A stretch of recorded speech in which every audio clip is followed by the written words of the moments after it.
Assalamualaikum warahmatullahi wabarakatuh. Perkenalkan, nama saya Fitri Aulia Yuningrum dengan akhiran NIM 2325. Di isi PPT ini membahas PMK terbaru pemeriksaan pajak yang berisi apa yang berubah dan dampaknya bagi wajib pajak.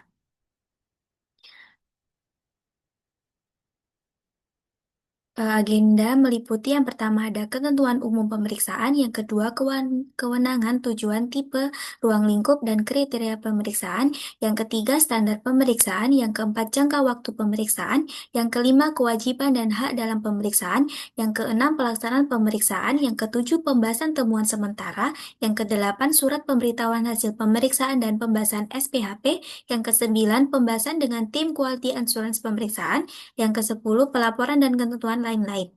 Yang ke-11 metode pengujian, yang ke-12 tips menghadapi pemeriksaan. Nah, jadi yang pertama kita akan membahas ketentuan umum pemeriksaan. Ketentuan umum pemeriksaan. Di sini ada pemeriksaan pajak dan pemeriksa pajak. Jadi, kegiatan DJP untuk mengumpulkan dan mengolah data atau bukti secara profesional untuk menguji kepatuhan pajak WP. Sedangkan pemeriksa pajak, pegawai DJP atau tenaga ahli yang diberi wewenang melakukan pemeriksaan. Di sini ada jenis pemeriksaan dasar. Yang pertama ada pemeriksaan bukti permulaan. Jadi, untuk mencari bukti awal dugaan pidana pajak. Yang kedua ada pemeriksaan ulang.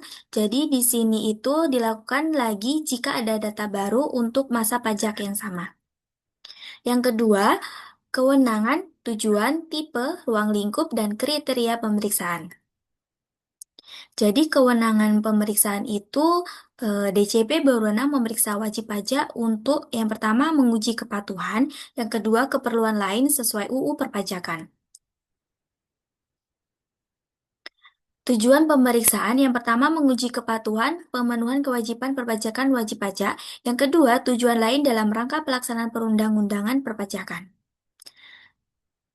Yang selanjutnya, ruang lingkup pemeriksaan. Nah, ruang lingkup ini mencakup seluruh jenis pajak seperti PPh, PPN, PBB, bea materai, pajak karbon, dan lain-lain untuk masa atau tahun pajak tertentu. Yang selanjutnya ada tipe pemeriksaan. Yang pertama itu lengkap, jadi menguji seluruh pos dalam surat pemberitahuan SPT secara mendalam. Yang kedua, ada pemeriksaan terfokus, menguji salah satu atau beberapa pos dalam SPT secara mendalam. Yang ketiga, pemeriksaan spesifik, jadi dilakukan secara sederhana pada satu atau beberapa pos tertentu. Yang selanjutnya ada kriteria pemeriksaan sama dengan menguji kepatuhan. Nah, misalnya wajib pajak mengajukan permohonan pengembalian kelebihan pembayaran pajak, terus wajib pajak menyampaikan surat pemberitahuan yang menyatakan lebih bayar atau rugi, kemudian wajib pajak telah diberikan pengembalian pendahuluan kelebihan pembayaran pajak, juga bisa wajib pajak melakukan perubahan tahun buku atau metode pembukuan. Juga wajib pajak terpilih untuk dilakukan pemeriksaan berdasarkan risiko kepatuhan wajib pajak. Dan selanjutnya ada kriteria pemeriksaan atau tujuan lain.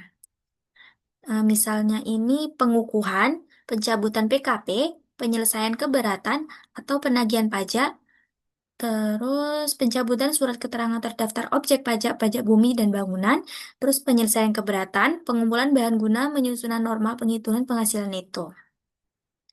Yang selanjutnya ada kriteria pemeriksaan atau tujuan lain.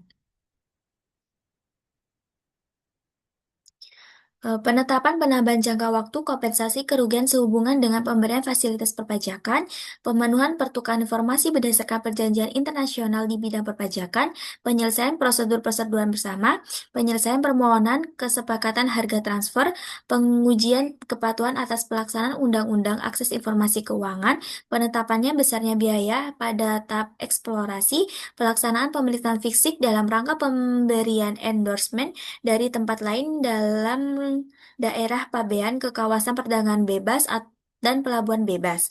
Pengumpulan atau pengolahan data dalam rangka perluasan basis data perpajakan, pengujian pihak lain atas pemenuhan kewajiban sebagaimana diatur dalam Pasal 32A Undang-Undang Ketentuan Umum dan Tata Cara Perpajakan, pengujian fasilitas perpajakan yang telah diberikan atau kriteria lainnya untuk melaksanakan ketentuan peraturan perundang-undangan di bidang perpajakan.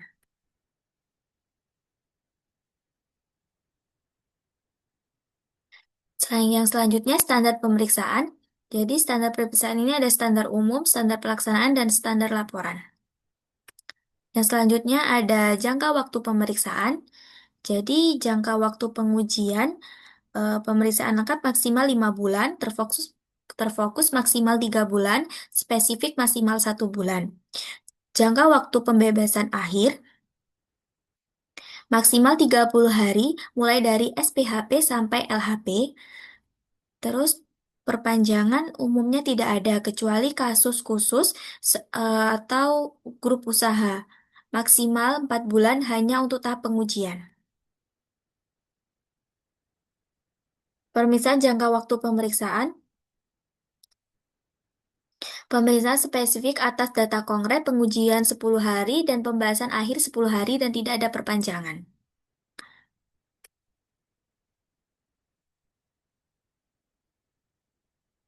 Mungkin hanya itu saja yang saya bisa jelaskan. Sekian dari saya. Wassalamualaikum warahmatullahi wabarakatuh.